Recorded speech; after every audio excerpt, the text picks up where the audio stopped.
what instantly comes to your mind when you see me cross my arms? I've been told that it is a sign of defensiveness, but I'm not sure that that's true. Yeah, well, good. I would check out who told you that for a start. I think it's like a common knowledge, right? Knowledge. Yeah, common knowledge. Yeah, commonly stupid. I tried to work out all the different reasons why a human being will cross their arms, and I stopped at about 30. Right. So because it just got boring. So there's many. There's many. Meet Mark Bowden. Mark is a world-renowned body language expert who's been on my radar for a while. When we finally connected to do this interview, we discovered that we live and work very close to each other. So we have that in common, along with our quest to encourage and coach folks to communicate more effectively. But I have to say this, Mark blew my mind. This conversation took some twists and turns that I did not foresee. So fasten your seatbelts and get ready to learn about body language and a whole lot more. Let's do this. Let's talk about talk. Welcome to the Talk About Talk podcast. In this episode, you're going to hear my interview with Mark Bowden, body language expert, keynote speaker, and best-selling author. You're going to learn the one thing you need to focus on to improve your body language. In fact, this thing will help you improve your communication altogether. You're also going to learn about how your motivations, including your survival instinct, affect your perception of others, and particularly in terms of the body language that others display. Furthermore, you're going to learn about some myths or common knowledge, as I call it, that Mark will help us dispel or debunk. If you're a return listener to Talk About Talk, welcome back. I am so glad you're here. If you're a new Talk About Talk listener, welcome. Please subscribe to the Talk About Talk podcast on whatever platform you're on. We're on Apple, we're on Spotify, we're on YouTube. Yes, you can see me and Mark. Just hit subscribe wherever you are to make sure that you get all the episodes. This way, you can continue to get communication coaching from me every 2 weeks on topics like overcoming imposter syndrome, formal presentations, establishing executive presence, personal branding, and yes, body language. You can also learn more about me and all of the ways that you can learn from me, including the coaching and the workshops and all of the free resources that I have. It's all on the talkabouttalk.com website. Yes, I try to make things easy for you. It's at talkabouttalk.com. Now, I'm going to introduce Mark, and then we're going to get right into the interview. And then, as always, I'm going to summarize with 3 key learnings that I hope you take away. I want to make this easy for you. So just keep walking or driving or lying on the couch, or maybe you're lying on the beach. Lucky you.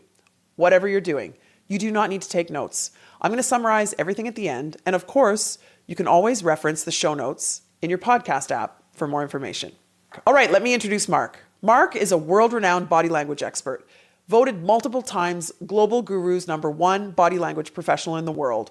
Mark's unique gesture plane system of nonverbal communication helps audiences maximize the power of using their own body language to stand out, win trust, and gain credibility. Through his communication training company called Truth Plane, Mark provides keynote speeches and training for business leaders and teams from major organizations including Zoom, Shopify, Real Madrid, Toyota, the US Army, NATO, as well as prime ministers of G7 nations. He's a best-selling author and a popular instructor for Canada's #1 ranked EMBA program at the Kellogg Schulich School of Business.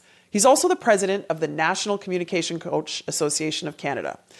His TEDx talk called The Importance of Being Inauthentic continues to reach tens of millions of people, as does his weekly YouTube sensation, The Behavior Panel, with over 75 million views. And he's appeared on The Dr. Phil Show, CNN, CBS, and Global News. Thank you, Mark, so much for being here today to talk with me and the Talk About Talk listeners about body language. Well, it's great. It's great to be here. What are your thoughts? What are your questions? What are your observations?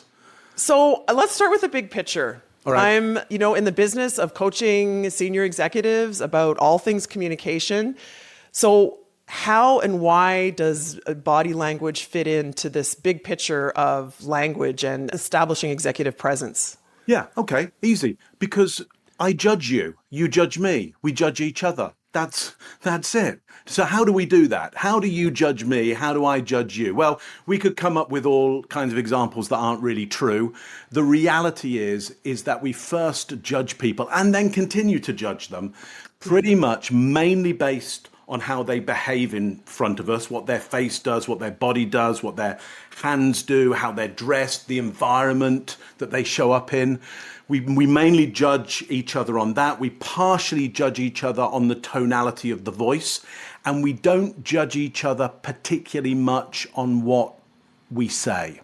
We tend to make up what we believe somebody said based on our judgments about them, which was just how did they behave in front of us. So if you can change your behaviors or choose your behaviors, you stand a way better chance of choosing how somebody judges you and therefore defining how they view what you've said and even what they make up as what you said. So the transcript doesn't matter. The transcript. Well, yeah, here's the interesting thing. I do something where I say, look, you could transcribe what I said, and what I said was very positive, but you didn't take that away, did you? Because the body language that I put with it was designed to influence and persuade you into a negative set of perceptions. And then I'll say, hey, what are the images and the pictures you have in your head about what I said?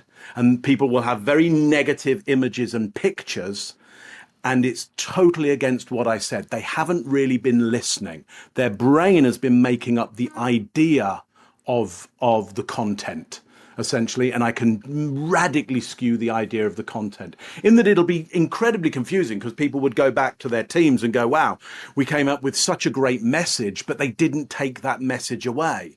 In fact, they've been telling each other a whole different story, and that narrative has taken over. So with the right body language, used in the right way, I can completely control the narrative that goes on in people's heads and then how they then talk to each other about the message.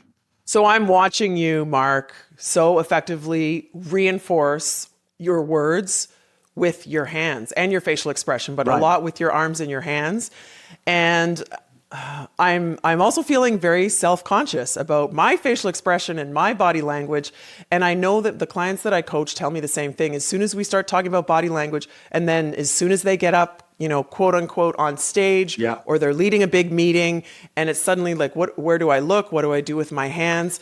What are some things that executives could maybe prioritize, I would say, in their general quest to be seen as credible leaders? Yeah, just one thing. Open palm gestures at navel height. Just do that. Okay. We can end the truth plane. We can end now. I mean, that's because you could go, well, but what else and what else and what else? Once you have mastered that under stress and pressure, then come back to me for another idea. Okay? Until that point,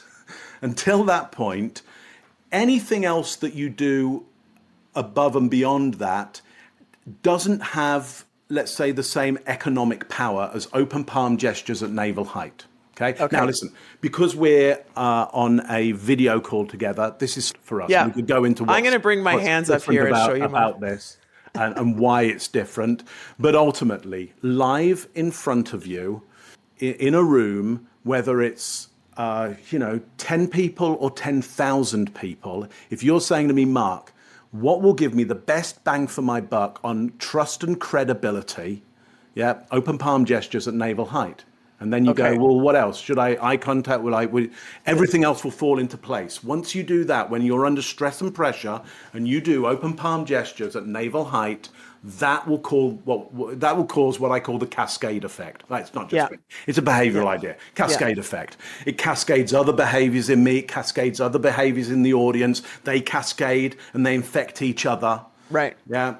I tell my clients that we should be showing our open palm so that our audience or the person we're communicating with knows that we don't have a spear or a rock or a knife or a gun.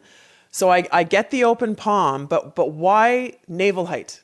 So the reason you're saying open palm gestures is because that's a universal signal, no tools, no weapons. It's universal across the planet because, Right. look, you were maybe born somewhere different from me. We had different parents. We've maybe grown up in slightly different cultures, yet that doesn't change. Our hands don't change. We're dexterous with these. This is where we'll adapt the world around us to our good or to our negative. This is where your brain knows that if I get these working on your behalf, or I get them working on my behalf against you, these are going to have a massive impact on your life. And so when I show you no tools, no weapons, I'm much less risk for you. Now, how do we, but look, I can show you open palm, I'll give you open palm gestures at mouth height, okay? Andrea, you can trust me, I'm here to help you, okay? Andrea, you can trust me, I'm here to help you. Andrea, you can trust me, I'm here to help you. Andrea, you can trust me, I'm here to help you. All of those had open palm gestures. Yeah, one of them you couldn't see because it was right out of your sight. But I was doing it. Doing it. Like here, it's right in your sight. Andrea, you can trust me, I'm here to help you. Yeah? So why is navel height optimal? Because if it's possible, yeah, because that is I would suggest the most important point on the body for me being able to control my own body, the center of gravity. Yeah? Okay. You being able to see my intention. Like it doesn't matter where my feet are going. Where my center of gravity is going, that's where my intention is. All this stuff in body language. Well, look where their feet are going. No, look where their center of gravity is going. I don't care where their feet are going. If the center of gravity, if it doesn't spin round to the feet, it doesn't matter if the feet are walking, the body is staying where it is. Okay. So the center of gravity defines the center, the stomach area, the navel area defines where my real intention is. And then this area here is very easily damaged. I haven't evolved ribs all the way down. Yeah, and there's a good reason for that is I want to be able to duck, run, move out the way. And if I had ribs all the way down, I can't do that. I'm descendant from a ground-dwelling mammal. If I was still that ground-dwelling mammal, under threat, I would just hit the ground and protect that belly area. Because I'm an upright hominid, the advantage to being an upright hominid on the plains of Africa during climate change, was the forests recede. And now, as I stand upright, I can see miles. I can see well in advance of a predator coming or a friend coming. So now, upright, I have the advantage. Disadvantage, I'm unprotected here. Whereas a ground-dwelling mammal, I used to be protected by the ground. So now, if I do open palm gestures at navel height, this says no tools, no weapons, and my center of gravity and these delicate organs that if they get damaged, I'm dead within seconds, are open. That means there's no risk in the room. No risk. Got it. So I'm exposing myself to you. Yeah. And ultimately, you, the audience, are judging risk. When you choose a leader, you're judging risk. So what I'm trying to do is make myself the least risky person in the room, especially when there's risk outside of the room. So if I can create risk outside of the room with my words, and my images and my metaphors, and create less risk in the room around me, now you've got a comparison. Now you can really judge. Do you want to be out in that place out there where the risk is? Do you want me out there with you? Because look, when we're in the room together, there's very little risk in the room. Right. So that's why beautiful. That's why open palm gestures work, navel height work for a leader. Okay. So when I coach the executives in workshops and one-on-one coaching, a lot of folks tell me that they feel overwhelmed when it comes to their body language, right? So we've all read and heard that, 68% of our communicate, whatever it is through body language. It's significant. And then they say, suddenly I feel self-conscious. I don't know where to look. I don't know what to do with my face. I don't know what to do with my hands. And so I came up with this 3-point body language scan. And I say, think first about your posture, be expansive, then think about your hands. And I said open palms. Now I'll say open palms at navel height. Yeah. And then the third thing is your eyes. And you kind of answered this question, but what do you think about that 3-point body language scan? Yeah, it's good. Yeah, it's great. It's very good. Very good. Because what you're trying to do is deal with a complex system. Humans talking to humans is a super complex system, which is why your clients are getting overwhelmed. because they're looking out there. They're seeing lots of behaviors. Yeah. They're trying to work their own behavior, going, what's my intention? What should I do in order to affect their behavior? I can't even tell the behaviors that are going on. I'm utterly overwhelmed. And so the smart brain starts to shut down. Literally, oxygen is pulled away from it, and they're back in instinct. They're back doing fight and flight. Okay, here's what I would say about your system. I would get it down to just one thing, because when I've got my clients, like, they're going on and they're going, I'm in real problem. You know, they've had a life. They tend to have had a life where they've got a lot of the stuff that most other people were going, if only I had that. They've got all of that. And then they're going, wow, I've never been up against this before. Mm-hmm. Okay. And now they are overwhelmed by the complexity of their situation. And so, I could say, look, your hands, and I could go your eyes, but I just want to hit the cascade effect. I want to hit the one thing that will cascade so many other behaviors naturally that everything will fall into place, especially the audience. Because I'm not trying to change my client's mind. I'm trying to change the audience's mind. Right. I don't care what my client is thinking. Right. It has no relevance whatsoever. Yeah, that they're happy, scared, whatever. There's no relevance. This message isn't about them. It's about the audience. What we're trying to do is change the audience's mind. Hardest thing to do in the world is change their mind. And so, as you can imagine, here's what I'm going to say to my client: open palm gestures at navel height. And they'll go, well, should I look at this? Should I look at that? It'll fall into place. All I want...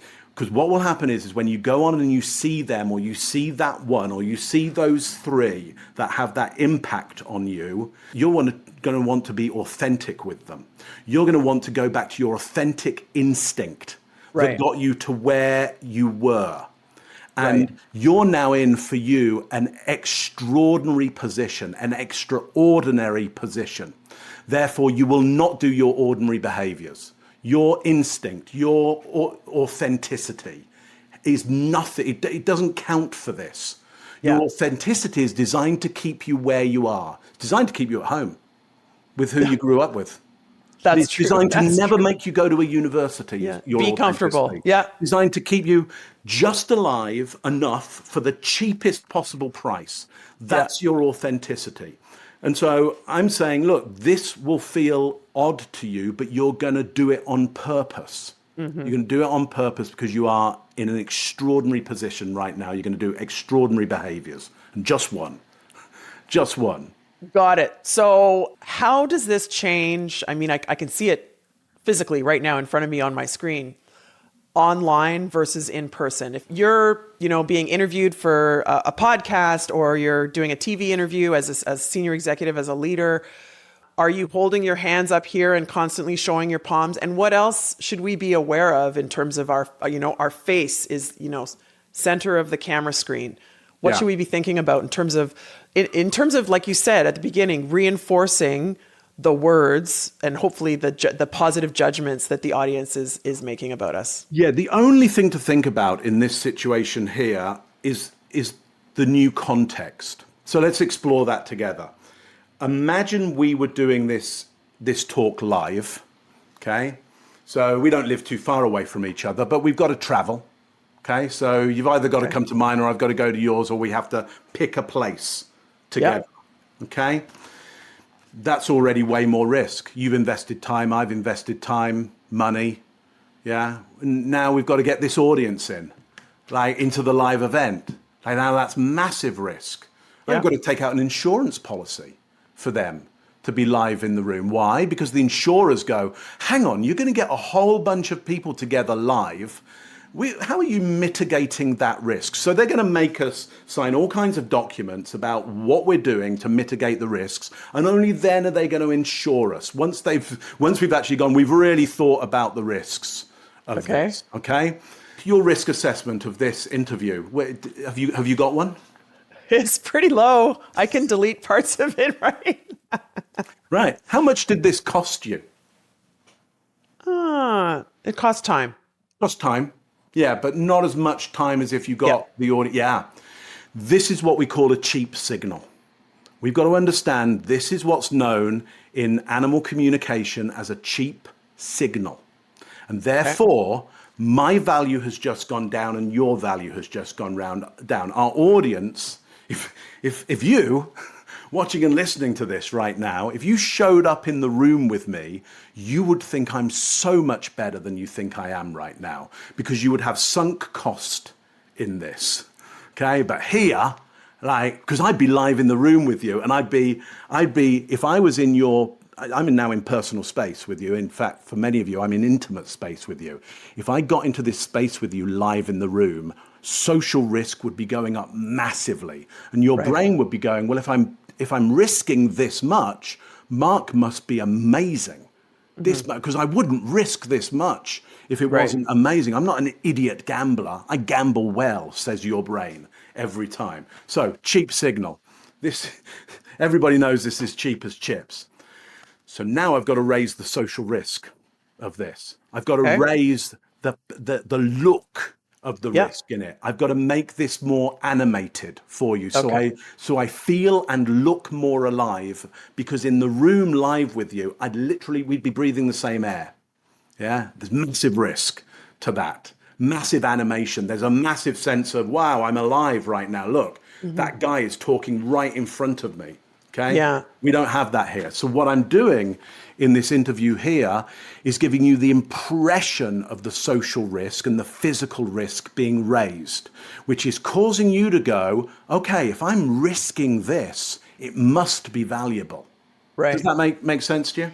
So it reminds me of a conversation that I had with a vocal coach recently, and she said how the online context dampens everything. And so if we play with the, for example, variation of our voice, we pause more, and then we speak quickly, we vary the cadence, we vary the pitch, we vary the tone, we vary the volume, and we should do more of that when we're online because of this dampening effect. And it seems like a similar way, a different way of saying the same thing. I'm certainly putting a lot of effort into the visual image of that. Look, people are going to have their biases because of the world they work in. Right. Sound via this is going to be actually really good. So long as you've got a good collection device. We talked about that. You've got a great microphone. Device. I've got a Neumann 103. It's like, it's a great mic. And what it means is I can close proximity with you right up into what's going to start looking like intimate space. And I can make my voice just like it's whispering in your ear right now. And that mic can pick it up. And so it is able to pick up the nuance of it, you know. Here's the thing, and we are visual. Look, as much as anybody's going to say, oh, you know, some people are interested in sound, some people are interested in visuals, some people are interested in the touch, the taste. Yeah, okay. So why is there so much brain put over to the eyes, if that's the case? No, we're visual. We're visual. Like, this brain doesn't do stuff that's so expensive for nothing. It's realized that the visual signal will give it its best chance of survival, therefore put over lots of neurons to that because we'll survive better. So we're very focused on what is that human being doing rather than how are they sounding. Now, here's the caveat to that. The part of the brain that deals with sound, it doesn't like to make it up. It doesn't have enough neurons to imagine what something sounded like. Your visual cortex, if it can't see it, it'll just make it up. Like most of what you're seeing right now, you're actually making it up. Yeah, I know that from painting. I'm also a painter, and they say like the eyes will fill in what you don't put there anyway. It does it all the time. Does it all the time. Yeah. Sound, it doesn't. It doesn't do that. It wants a good, strong, clear signal. And that's why you will crash your car if you are on your mobile phone. Right. Okay. It's because the sound quality isn't good enough on the mobile phone. There's too much distortion. The brain goes, I don't like this. I want a good, strong, clear signal. It will co-opt some of the visual cortex to start helping out that sound, which narrows your vision, which means you don't see the thing coming from the side because you didn't have that visual cortex ready. So look, we do like good sound, but it's more about good quality rather than the nuance of the sound. That's just icing on the cake. Yeah. Okay. I love the public service announcement, Mark. Stay off your phones when you're driving. It's a good People, scientific reason. You won't see. yeah. You literally will not see stuff coming. That's Yeah. it. You won't see it coming. You go, what happened there? Because your vision has to narrow because of the low quality of the sound on a mobile phone. So I'm really trying to animate the shot right now. I've got 30 frames a second. If I'm not going to use some of those 30 frames, I may as well just send a still image. Okay? True. So I'm not going to True. send a still image. I'm going to send a moving image for you. You'll notice that I end up, sometimes I'll be a little more still, but then I'll break the frame in some kind of way to wake up your brain a little bit. You'll see these baton gestures that conduct along to the rhythm of my speech. That's to help you understand what I'm saying. So not only do you hear the rhythm, but you see the rhythm as well. And that causes your Broca's area that deals with speech to be more confident that it's predicting my speech better. You don't know what I'm saying, you predict what I'm saying. Yeah? And then based on the outcome, you go, wow, I understood Mark. Well, you made up what you think I said, and it fitted the outcome. So you go, I understand Mark in English very, very well. Sounds a lot like AI, Mark, making predictions. Well, yes, look, our brain is not a knowledge machine. It's a best guess machine. Yeah. Yeah, all the knowledge you think you have is just a set of guesses that turn out to be right. So often you go, wow, I'm really knowledgeable about this, until the point where you're not right. Right. And then your brain goes, I just don't understand it. Like, this is nonsense. And it will start to go, first of all, it'll go, that part of the world is wrong, or they're wrong. Yeah. And then if that turns out not to be true, then the brain gets very depressed, and it goes, I just don't understand the universe anymore, because it's a prediction machine, not a knowledge machine. So we're seeking to make a positive impression, and then we know that people are, as you said at the beginning, making constant judgments about us and looking to either reinforce for signals that either reinforce or contradict the judgment that they've made, and then updating their judgment of us. So, yeah. Well, look, let me just nuance that a little bit. We're not making constant judgments. Okay, something new comes into the room. Okay. So something new happens. Okay, there's a disturbance in the pattern. Okay, we're pattern detection machines. Okay, and we predict based on patterns. Again, AI. Yeah. So there's a pattern. Okay, and then the pattern gets disrupted, and so the brain wakes up and goes, okay, what's this? Pattern disruption going on, and then it makes its judgment. Yeah. Okay. Now, so long as then the new pattern doesn't change, it's keeping its judgment. Yeah. The new pattern can change quite delicately, and it'll go, it's still the same thing, same thing, until it gets what we'd call a min spec, a minimum specification for a new judgment. Okay. And then it'll absolutely change its mind.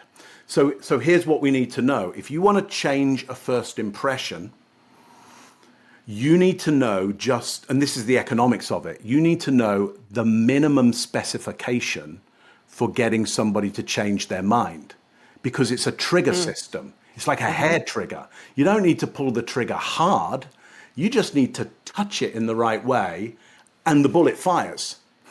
Yeah. And so that's, again, where people go wrong in communications. They go, well, I want a big reaction from my audience, so I bet I've got to look for the big thing to do. It's like, well, you could do that, but you'll run out of energy and you'll run out of money. Yeah, you'll just run out of resource.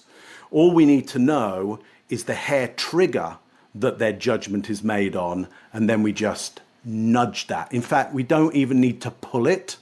We just need to nudge something else so they pull it themselves, or somebody else does. Like, we don't even need to do it. We just need to know what the cascade will be, what domino to push, that it'll happen. And that's how economically we're able to get such good results so fast, so cheap to so many. Yeah. And I can imagine there are certain things, policies, strategies that executive leaders are looking to evolve or change with their audience, with their shareholders. And the same way, I know you've done, I've seen you on television, evaluating the body language of political leaders and candidates. many times I'm thinking in the political context, right? These candidates are trying to change people's minds, either about a current policy or about a certain person. And so I'm curious if there are certain tropes or myths out there about body language that you are just like outdated tips that you're just sick and tired of hearing about. This isn't a pet peeve, but this is always a good one to. This is always a good one to do. Is crossed arms. I was thinking about that. Yeah. I was going to ask. I mean, because it's a good example, isn't it? What instantly comes to your mind when you see me cross my arms? I've been told that it is a sign of defensiveness, but I'm not sure that that's true. Yeah, well, good. I would check out who told you that for a start. I think it's like a common knowledge, right? It's, knowledge. Yeah, common knowledge. Yeah, commonly stupid. Yeah. Look, there are.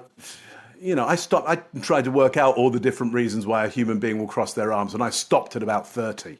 Right. So because it just got boring. So there's many. There's many. Let's just explore some of them. Oh, well, let's explore this first of all. Why when I cross my arms are most people going to go, well, you're closed? Why would they make that judgment, do you think? Well, maybe because when you did that, you also leaned back. So you're like, well, I'm done with this conversation. Okay. So there there's a number of reasons why people lean back. I mean, I leant back so that you could see it. Mm-hmm. So it helped demonstrate it better. I also can't see your palms, right? You're hiding my palms. So there's insufficient data. And when insufficient data, we default to negatives, which is why the open palm gestures work so well. It's sufficient data as to what's in my hands. This is insufficient data as to what's in my hands. This is insufficient data as to what's happening in my body. And although you knew my body was open before, remember, this is min-spec for you changing your mind. Right. Okay? So the moment I do that, your brain goes, reassess. Right. And it doesn't know what I'm thinking. You are not a mind reader, okay? So what it does is goes, okay, big enough movement for minimum specifications for reassessment. It then goes, I don't know. Literally the brain goes, I don't know. I don't know why the guy's folding his arms. I don't know. And so it goes, insufficient data as to why Mark is folding his arms, default to a negative. So then it goes, oh, Mark is bored, angry, defiant. It'll pick one of many negative ideas, unless I tell you beforehand why I'm crossing my arms. So I could go, Andrea, let me think about that for a second. Yeah. So thinking is one of the reasons that we cross our arms, because we close down neural load. This is how we make a decision sometimes. I could go, do you find it chilly in here? Right? So I could verbally give you an indicator, but if there's none of that, if there's no other indicators, you will default to a negative. So here's what we need to take from this. You, I, everybody out there, and I'm seen as an expert in this. We are terrible at reading body language innately. We're rubbish at it. Says the body language expert. Yeah, we're terrible at it. But however, the system that we use, we get it wrong constantly. But because we get it wrong constantly to the negative, we keep ourselves safe. Our instinct is designed to keep us living, doesn't care about you, cares about me. It's designed to keep me alive right now. And when it sees a signal, it doesn't understand it, it goes, bad thing. Prepare for something bad. So I prepare for something bad. If it's bad, I was prepared. If it wasn't bad, well, it'll get better. I've got another chance. We're constantly in survival mode, and uncertainty means I need to get in a defensive position, or I'm evaluating you in a negative way. You will evaluate people around you more negatively than you ever will positively. Okay? And so now, the only caveat to that is if you start evaluating people using critical thinking, which is not your instinct. Critical thinking is a process that you go through in order to come up with all the other possibilities of what the meaning might be, put that together with your instinctual evaluation, and potentially make a new judgment. Unless you have a very fast system for that, it takes time, which means you might be dead. Yeah, I was going to say, slow down the replay of the video and try to understand what he really meant. Right. You can't do this in real time. You can't do it okay. So you can do it in real time. You need a very fast system. Okay? You need a very fast system that you can hold on to during that. And you need to constantly assess your safety. Okay? So if I am in a position of analysis, somebody goes, Mark, go and analyze what's happening there. Yeah, go and talk to that person and analyze. I'm checking my own safety all the time to be able to go, okay, am I going to be able to calm my instinct? And also, if it turns out this is not good, where are my exits? How do I get out of this? Because my instinct, I'm gonna put to one side. I'm not gonna not have it. You can't not have it. I'm gonna put it to one side, which means reactions will be slower. Yeah, and then I start the interrogation process, which is how do I get more information out of that person faster than most other people would? Yeah. And I'll probably be able to come to a better understanding of what's really going on quite fast. And it may be no different from somebody's instinct, or it may be radically different from somebody's instinct. So I think in a executive presence context, we're often thinking about thriving and excelling. And then maybe there's sort of a meta message here about considering that your audience may not be in thriving mode, they are by default in surviving mode. So if we can communicate that we are ensuring their survival as their leader, then we can bring them on side with us. Is that kind of fair? Well, a simple way to do that is always give them sufficient data. Yeah. Let me give you an example of that. I'm going to send you an email, and I have power over you. Let's just say I'm your superior in some way. There's a sense, though them unions might be involved, that I somehow own your paycheck. Okay. Here's the email. It's just a header because I'm on the road and I'm moving fast. See me in my office tomorrow, 4:30. Now, yikes. Yeah. Okay. Why? But why yikes? What's the information that tells you yikes? Well, uncertainty makes me think there's a negative outcome. Yeah, it's the lack of information that causes you to default to negative. There's literally no information in there to say, actually, I was going to promote you. Mm-hmm. Yeah. So the more information we give, the better judgments people will make. The more they'll behave in a way that's more predictable, or more predictable as being positive. Yeah. And equally so, if you know this system, you can scrape information away from people and watch them fight it out. Right. Because everybody is going into fight or flight.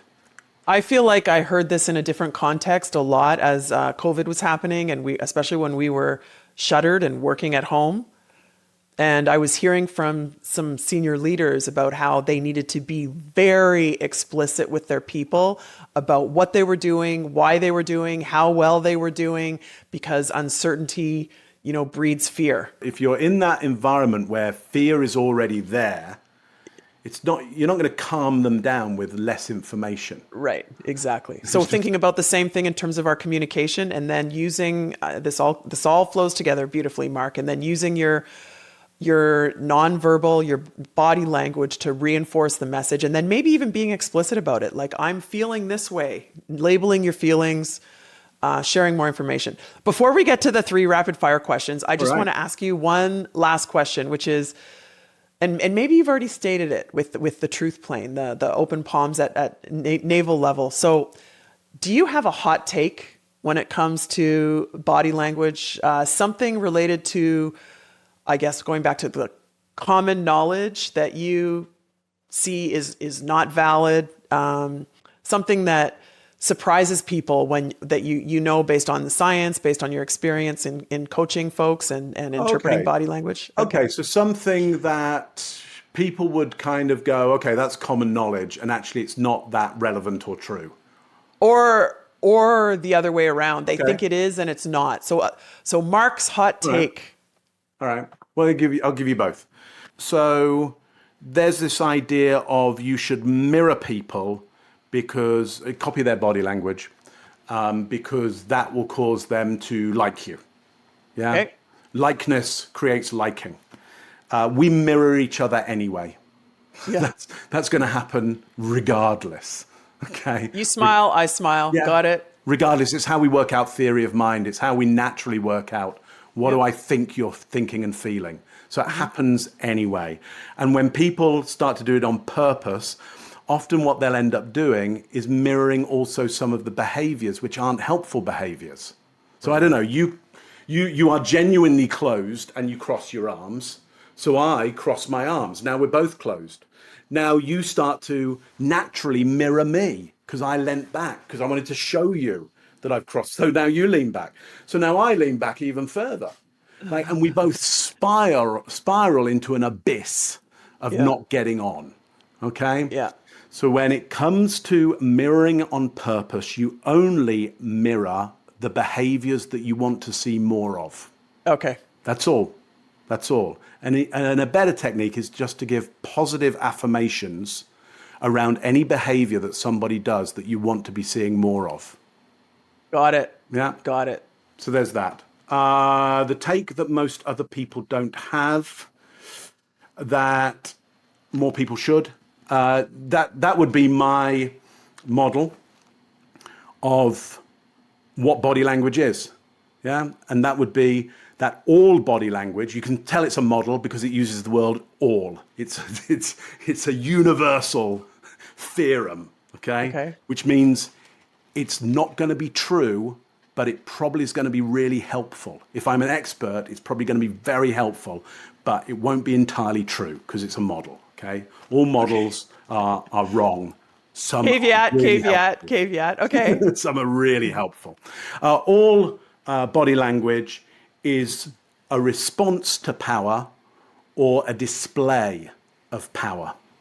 Ooh. Now, in order to understand this model correctly, you've got to kind of redefine what I'm saying by power. So, for example, at the moment, and I know it's happening in your world as well, we are both responding with our body language to the power of gravity. Okay. Yeah. There's this mass that we're on called the Earth. Because of its density, it's causing a curve in space and time. And that is causing this other mass that I feel like it belongs to me because I have this self, which tends to feel that things like my own body belong to me. And that's not untrue, by the way, but I'm just expanding the idea of it. It's pulling all of that towards the Earth. And what I've been doing throughout our interview today is showing you my buoyancy against gravity. Okay. Now what I'm going to do is show you a different response to that power. So I'm displaying a different response to that power right now.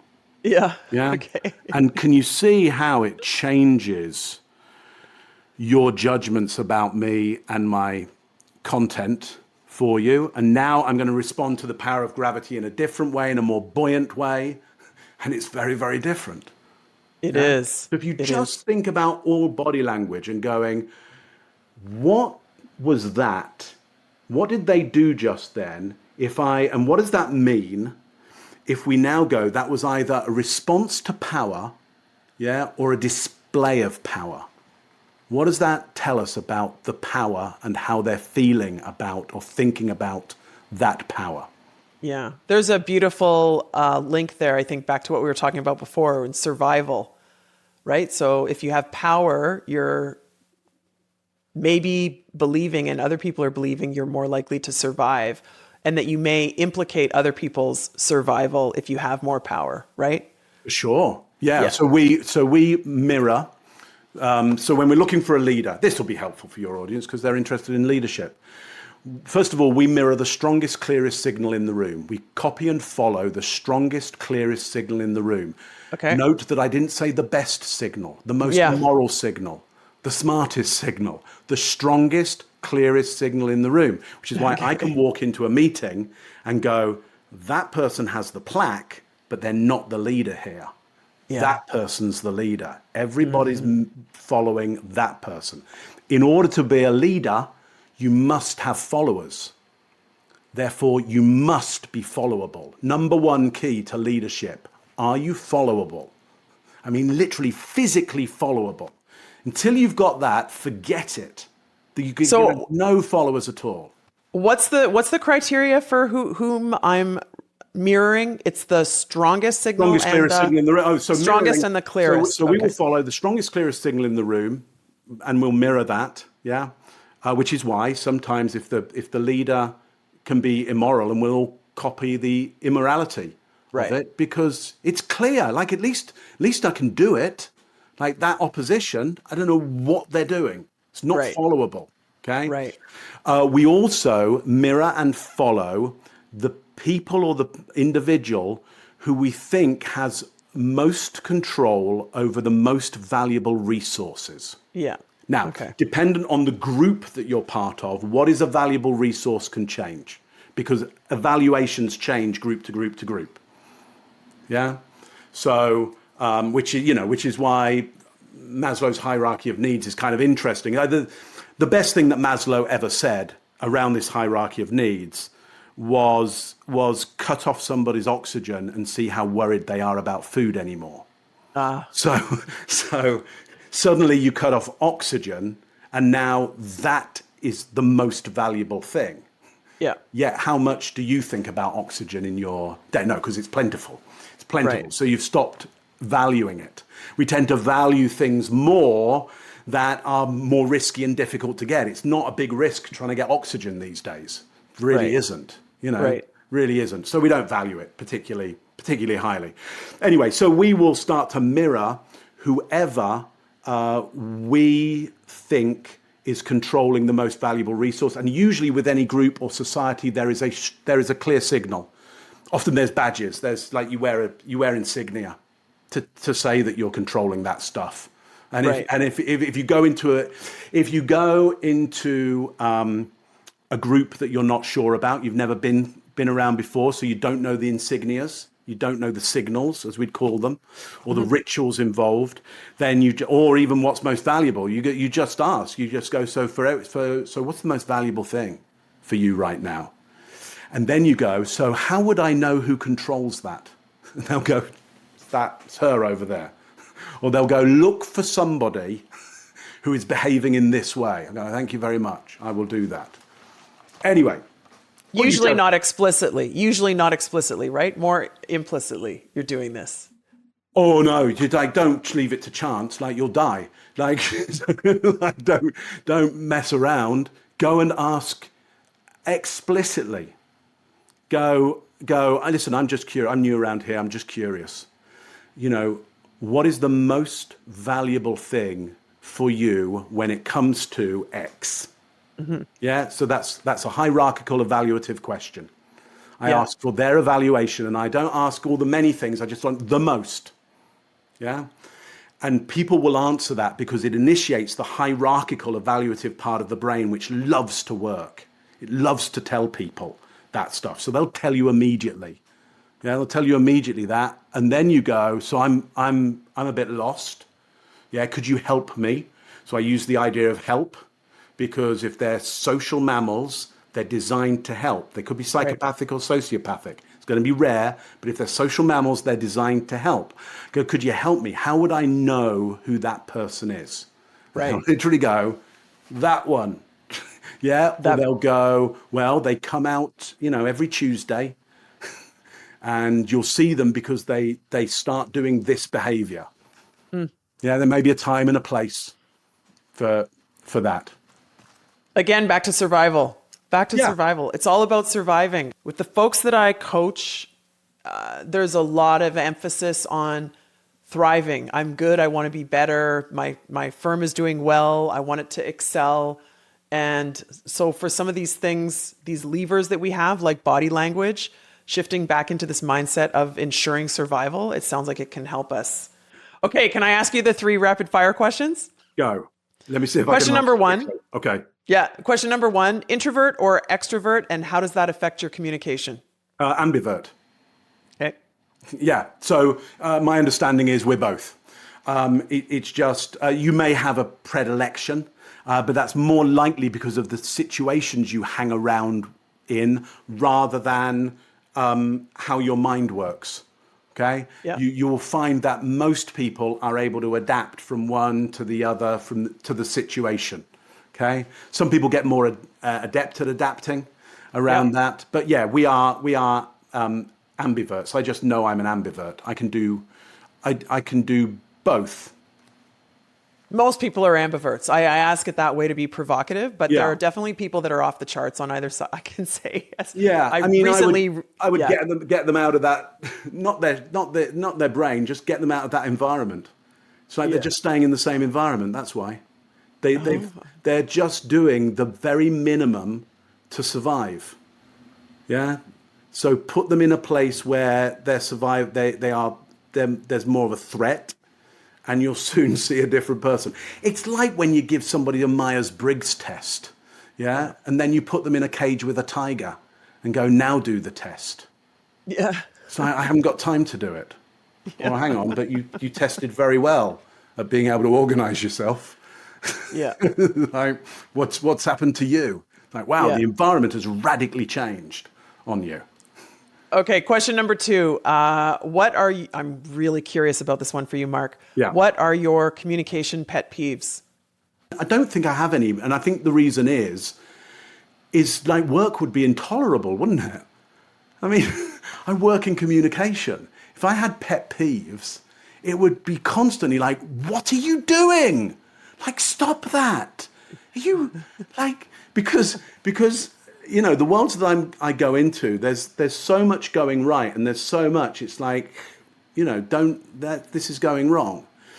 And if I was constantly in this state of disgust and contempt around other people's behaviors, it's like they can't help it. They don't know what they don't know. That's why I exist, so I can go, look, it's all right, just do this.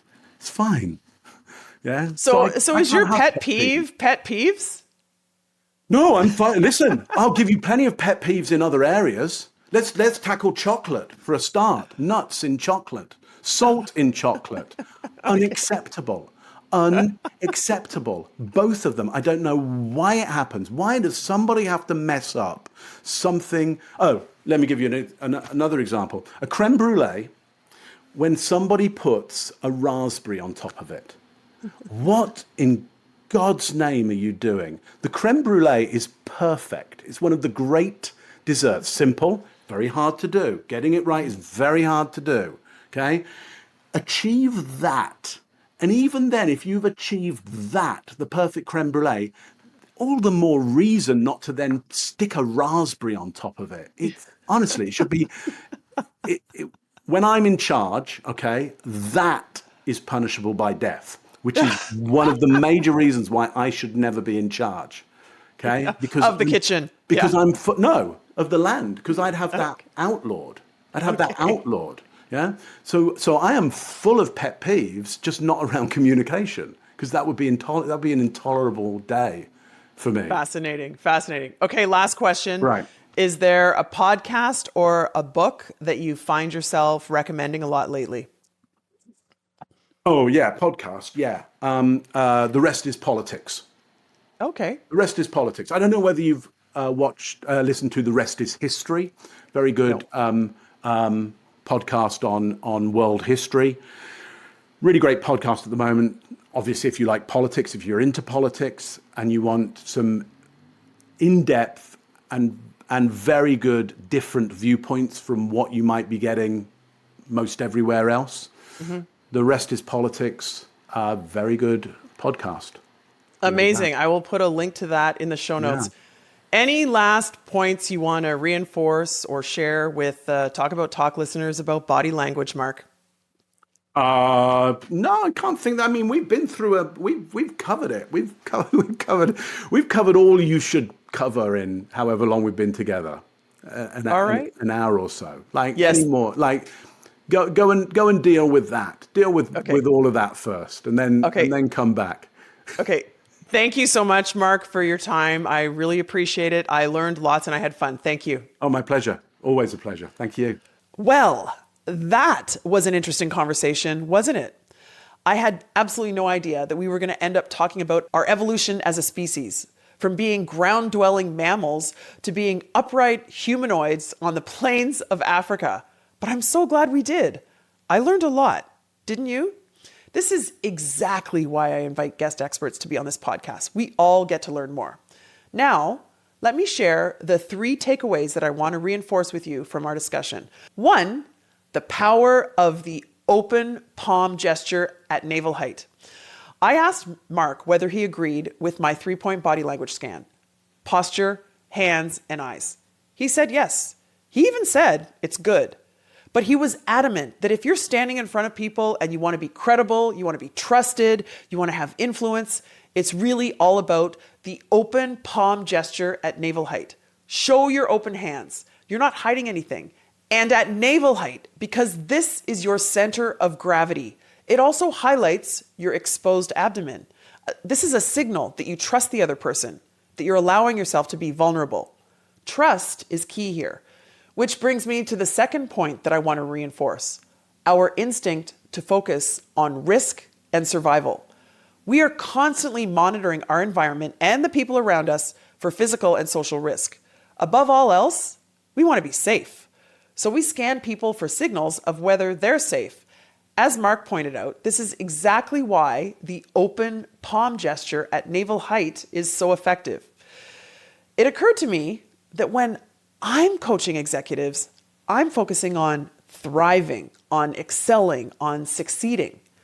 Mark's point is about focusing on our innate primal survival instinct, and this can be at least as effective. So that's the second point. The third and last point that I want to reinforce is a few myths or misperceptions associated with body language that Mark encourages us to consider. There's the classic crossed arms position. Based on common knowledge, you may have heard that crossed arms means you're being defensive. Mark highlighted that crossed arms can mean an infinite number of things. He started listing these things and he stopped when he got to about 30. You might cross your arms because you're defensive, sure, but it also might be because you're thinking deeply about something, or you're sitting back and getting comfortable, or maybe you're crossing your arms because you're cold. So that's one myth. A second myth is that we should mirror others' body language to make them like us. Mark clarified that we should mirror others' body language when their body language is communicating something that we want to reinforce or encourage. So don't fall into the trap of blindly following someone else's body language.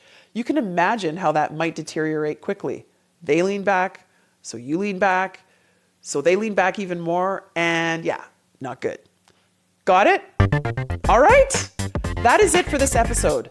Thanks again, Mark. It was great to meet you, and you definitely made me think about things differently. I love that. If you enjoyed this episode, please leave a rating or a review on whatever podcast app you're using. And while you're at it, subscribe to the Talk About Talk Communication Skills Training Podcast so that you can continue to boost your communication skills. Thanks for listening. Talk soon.